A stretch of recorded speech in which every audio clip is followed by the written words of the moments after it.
In this experiment, we're going to look at different properties of flow and Reynolds number. So for this experiment, you're going to need a few things. You're going to need clear plastic tubing. You're going to need a clamp or some sort of adhesive like duct tape. You're going to need a syringe and some type of dye, food coloring will work. And you'll need a bucket to collect all the water. For starters, if you inject dye into the plastic tubing, you should be able to see different types of flows depending on the velocity of the water.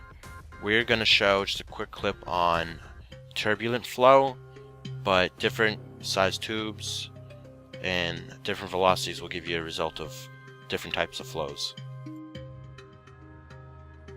So in order to find the volume flow rate, you're going to have to use the diameter of your bucket to find the area and then figure out how much water will go into the bucket over a certain period of time.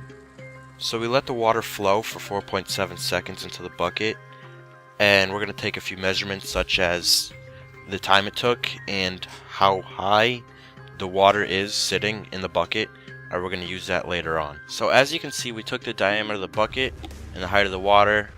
We found the volume of the water to be 254.1 inches cubed, and using that we can find the volume flow rate by taking that volume and divided by the 4.7 seconds it took to get 54.1 inches cubed a second.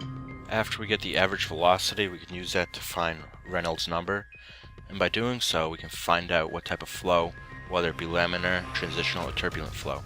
So a quick little summary: you can inject dye into some clear plastic tubing with water to see different types of flow like laminar, transitional, or turbulent.